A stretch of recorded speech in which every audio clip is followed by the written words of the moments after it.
Bonjour, my name is Sidharta and Conversation is one of my baby projects of 2020. Seeing that we are all confined, it's unfortunate that we haven't been able to have a guest on this week's series. So it's going to be a conversation with myself. A conversation with your own self would require you to be vulnerable, to be able to face your own fears and make sense of how you're feeling right now, which is really hard, which is really scary. And seeing that a lot of us would be having time, a lot of time on our hand, we are going to go deep into our emotion, and most probably a lot of us would feel very much annoyed, like, what are we going to do with our time? How do we make sense of things? And then how do I handle my core? Who am I becoming? Do I want to become that person? Does that person resonate with the idea I have of myself? And if it doesn't, what does that mean? Do I have to change myself? Would people accept me? There's a lot of thought process that goes on into the mind, and then to be able to sit with those feelings, to be able to make sense of those feelings, requires you a lot of patience, a lot of willingness to do it. A few things that I really wanted to talk about was fear to start with, because ever since we've been quarantined, ever since we've heard of the virus in China last year, beginning of this year, there was a lot of um, feeling of fear, like the strong sentiment that how are we going to operate, what is going to be our normal, what is going to be things that we're going to speak about, to talk about, because it's so easy to go to work and then to meet our colleague, to stay at home, to be in a routine, and suddenly being brought out of that routine, having to stay at home and work from home if you've never done that, it's quite challenging. It prompts you to be able to have rituals, to have routine, to be disciplined.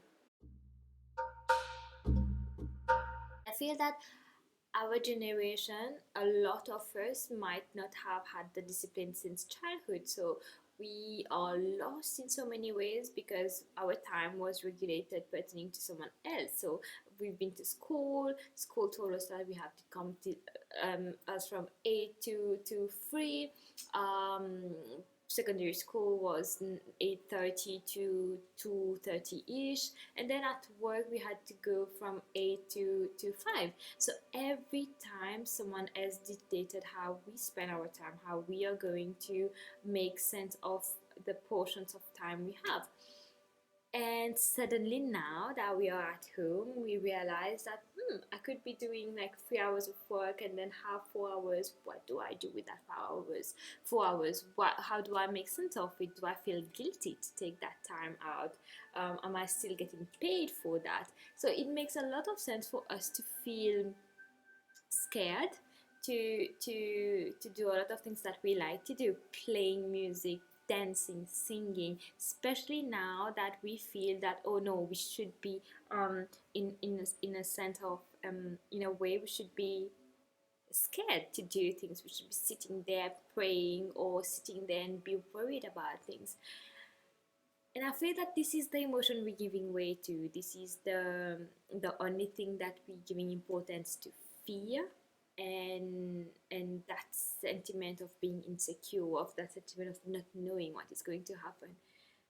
And in so many ways, life is beautiful like that, because we never knew what was going to happen. We can have all astrologers, priests, whoever, name it, give it every name you want.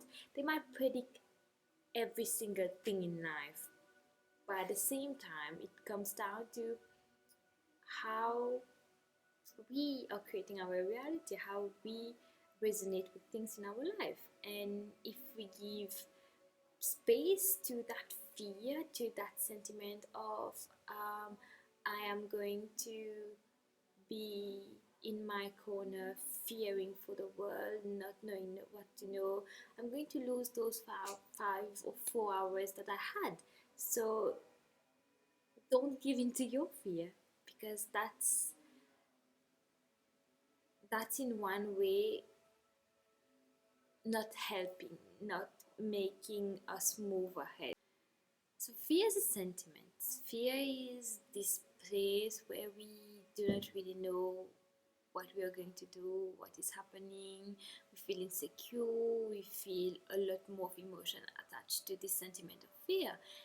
And what we usually do during those moments would be to make sense of our thoughts, and then not knowing, we're thinking a lot, we're always in our mind, our headspace, and then we have this notion that whatever I think is the best thing to do. And then when we do that, when we implement it, we realize that maybe I should have given it more thought. Maybe I should have really considered giving it a space before, and then make sense of it.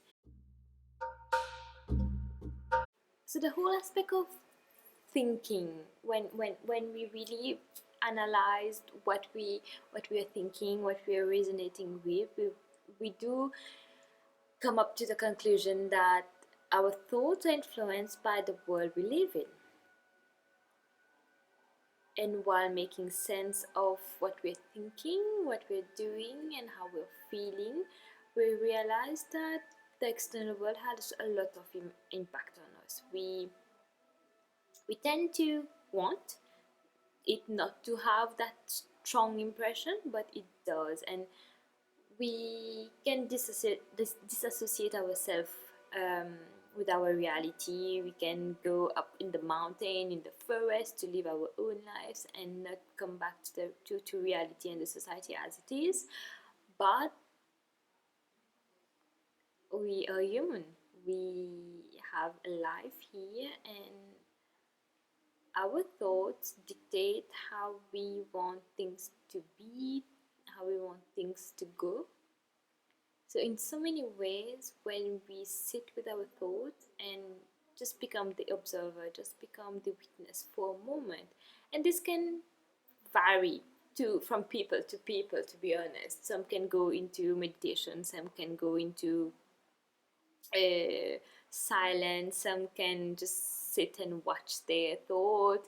Others can realize, catch themselves in the midst of their thought and be like, oh, okay, I never knew I would be thinking like this. So everyone has their own method, and it's up to us to analyze, make sense of what resonates with us or not.